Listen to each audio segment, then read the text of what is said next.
নমস্কার। আজকে নববর্ষ নিয়ে আলোচনা করব, অর্থাৎ বাংলা নববর্ষ 1433 সাল, অর্থাৎ চন্দ্রের বছর। 4 1 5 5 3 8 8 3 11 1 1 2 সিঙ্গেল ডিজিট করলে 2 সংখ্যা, 2 হচ্ছে চন্দ্রের সংখ্যা, অর্থাৎ চন্দ্রের বছর। এই বছরে আপনার মন্ত্রী হচ্ছে মঙ্গল এবং অধিপতি গ্রহ হচ্ছে বৃহস্পতি। সুখ, সমৃদ্ধি, জ্ঞান এবং সৌভাগ্যর প্রতীক হচ্ছে বৃহস্পতি। অন্যদিকে মঙ্গল হচ্ছে সাহস, এনার্জি, যুদ্ধ এবং বীরত্বের প্রতীক। সুতরাং এই বাংলা বছরের শুরুতেই, প্রত্যেক বছর শুরুতেই এবছর তার অন্যথা না, সূর্য মেষ রাশিতেই থাকবে এবং বুধ প্রথম কদিন মীন রাশিতে থাকলেও তারপরে চলে আসবে আপনার মেষ রাশিতে। তার জন্য বুধ এবং রবি বুধায়িত্ব যোগ তৈরি হবে এবং মঙ্গল এই সময় মানে মে মাসে, অর্থাৎ এপ্রিল মাসটা পুরোটাই থাকবে আপনার মীন রাশিতে। 11ই মে চলে আসবে মঙ্গল আবার আপনার মেষ রাশিতে। সূর্য মঙ্গলের এই জুতি, সূর্য বুধের জুতি, শুক্রের বৃষ রাশিতে প্রবেশ এবং সারাটা বছর বৃহস্পতি মার্গী, আবার বৃহস্পতি আসবে কর্কট রাশিতে। সুতরাং এই যে একাধিক গ্রহ প্রত্যেক সারাটা বছরেই তার সিচুয়েশন চেঞ্জ করবে এবং বৃহস্পতি কেতু আবার বৃহস্পতি কর্কট রাশিতে আসবে, আবার কেতুও সিংহ রাশি ছেড়ে কর্কট রাশিতে কিন্তু এই বছরই আসবে এবং রাহু কিন্তু কুম্ভ রাশি ছেড়ে মকর রাশিতে প্রবেশ করবে। সুতরাং কিছু কিছু রাশির জন্য কিন্তু এই বছরটা যথেষ্ট লাভ। এবার সব রাশির 12 রাশির ক্ষেত্রেই সারাটা বছর কি খারাপ যায় বা সারাটা বছর কি ভালো যায়? আপ ডাউন তো সবারই হয়। সারাটা বছর মধ্যে কখনো দশা অন্তর্দশা, প্রত্নদশা, প্রাণদশা এগুলো দেখতে গেলে তাহলে দেখবেন কখনো সেগুলো সিচুয়েশন ভালো মন্দ হচ্ছে, গ্রহ রাশির ট্রানজিটের উপর অনেক কিছু ভালো মন্দ হচ্ছে। তেমনি কুম্ভ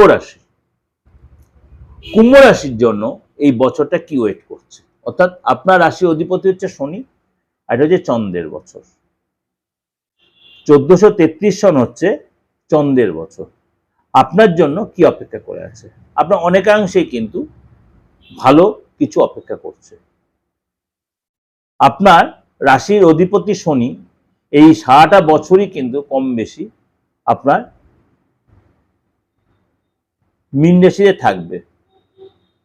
হ্যাঁ, কিন্তু শেষের দিকে সেটা যাবে হয়তো আপনার মেষ রাশি, কিন্তু আপনার কিন্তু ওভারঅল সময়টা মাঝে মাঝেই একটু আপ ডাউনের মধ্যে দিয়ে যাবে। মনের মধ্যে অস্থিরবোধ কাজ করতে পারে, হওয়া কাজ বিগড়ে যেতে পারে,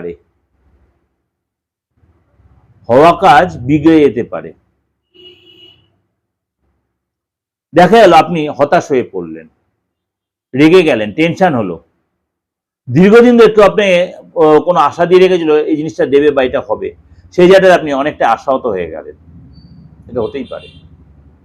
তাহলে সেটা আপনি পড়ে ভেঙে পড়লে হবে না, আপনি সেটাতে লেগে থাকবেন, আপনি সেখানে রেজাল্ট পাবেন। অর্থাৎ আপনি শনির রাশি, মাঝে মাঝে আপনার মধ্যে লেথার্জি আসবে, চলাফেরাতে সাবধান, কথাবার্তায় সাবধান, ডিসিশন নিতে সাবধান, কনফিডেন্টলি এগোবেন, কিন্তু হঠকারী সিদ্ধান্ত নেবে তাড়াহুড়া করবেন না, তাহলে অনেকাংশে অনেক কাজ আপনার কাছে সুস্থভাবে এগোতে পারবে। আপনার ওভারঅল আপনার বছরটা আপনাকে অনেকাংশে সাপোর্ট দেবে, অনেক না হওয়া কাজ আপনি পাবেন, কিন্তু কি সবই তো আপনার যে পাবেন তা তো নয়। দেখা গেল শেষ মুহূর্তে কোনো কাজ আটকে গেল, তাহলে আপনি মনে করেন যে আপনার যখন খারাপ সময়টা আসে আপনি কি করবেন? গোড়াশিটা ছেড়ে দিন, বা আপনার ডেট অফ বার্থ আপনার নেই, আপনি হাতটা দেখান। কেন অনেকেই দেখেছি বা অনেকাংশেই দেখি আমি, যখন আমি বিচার করি, অনেকে ডেট অফ বার্থের সাথে হাতে বিস্তর ফারাক এসে যায়। দেখা গেল আপনার ছকটা হয়তো সেই মুহূর্তে বা দশা অন্তর্দশা সেই মুহূর্তে আপনাকে হয়তো সাপোর্ট দিচ্ছেন, আপনার নেগেটিভ সময় দেখা যায়, কিন্তু হাতটা আপনাকে ভালো সাপোর্ট দেওয়াতে, কেন হাত হচ্ছে সবসময় বলে মনে রায় না। আপনার ভালো সময় বা খারাপ সময় যাই আসুক, আপনার কিন্তু হাত বুঝিয়ে দেবে, বলে দেবে, হাতের মধ্যে তার প্রকাশ পাবে। মনে কোনো চিন্তা করছেন নেগেটিভ বা পজিটিভ, হাতে প্রকাশ পাবে, মুখে প্রকাশ পাবে। আগেকার দিনে মা ঠাকুমারা, বয়স্ক যারা, যদি আমরা কোনো ভুল কাজ বা ভুল কোনো ব্যাপারে ফেসে যেতাম, মুখ দেখেই বুঝতে পারতো। এটা ফেস রিডিংয়ের বিশাল ভাইটাল পয়েন্ট। তেমনি আমাদের যারা অভিজ্ঞ জ্যোতিষীরা যারা আছেন, তারাও কিন্তু এই ফেস রিড করে বুঝতে পারে। তারপরে আরেকটা সিচুয়েশন আছে নামের উপরে বেস করে। এছাড়া অ্যাস্ট্রোতে হরেক সিস্টেম আছে। আপনি হেঁটে আসছেন, আপনার পায়ের আঙ্গুল, আপনার হাতের আঙ্গুল, আপনার কথাবার্তা বলার ধরন, আপনার খাওয়ার ধরন, সবকিছু দিয়েই বিচার হয় একটা। কিন্তু এগুলো তো সবসময় একটা লোকের সাথে মিশলে তারপরে আপনি বুঝতে পারবেন, নয়তো বুঝতে পারবেন না। কিন্তু আপনি ইনস্ট্যান্ট যেটা বিচার করতে, সেটা হচ্ছে দুটো জায়গায়, একটা হচ্ছে নামের অক্ষর দিয়ে, আর একটা হচ্ছে ফেস রিড করে। যদি মানে আপনার সাধ্য করে তাহলে হাতের ছবি পাঠাবেন, নয়তো পাঠানো সম্ভব না। তাহলে এই যে গৌরাশির সিচুয়েশনটা চেঞ্জ হচ্ছে, আপনার যদি দেখছেন আপনার গৌরাশি বা আপনার ডেট অফ বার্থ জানা নেই, আপনার কুছ পরোয়া নেই, আপনি এটাকে এই ফেস রিডটাকে প্রপারভাবে কাজে লাগাতে, তার জন্য কি করতে, অবশ্যই আমাকে ফিস দিতে হবে। আপনি যে দেশে যে প্রান্ত থেকেই বলুন, আমি বারবার বলি উইদাউট ফিজে আমার কাছে কোনো সার্ভিস নেই। আপনি ফিস দিয়ে আপনি ফেসটা ছবি তুলে, অর্থাৎ আপনি সেলফি তুলে বা যার কোনো বিচার করে অন্য কারোরও আপনি সেলফি বা তার একটা ছবি তুলে পাঠিয়ে দিতে পারেন তার নামটা দিয়ে। তো বাবা বা তার মায়ের নামটা যদি আরো ভালো হয়, তাহলে আপনি ক্লিয়ার একটা প্রেডিকশন পেয়ে যাবেন।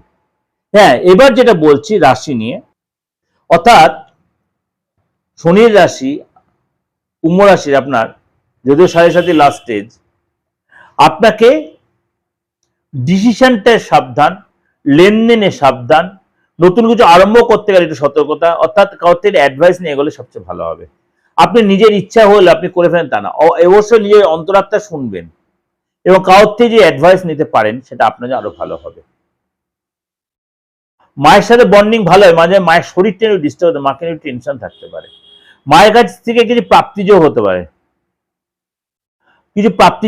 পারে, কিন্তু মায়ের শরীরের জন্য আপনার খরচ বৃদ্ধিও হবে। যদি অবিবাহিত হন, বিয়ের একটা যোগাযোগ তৈরি হবে, কিন্তু আপনার অবশ্যই মাথায় রাখবেন আপনি কিন্তু এক্সট্রা কোনো রিলেশনে জড়িয়ে পড়তে পারেন।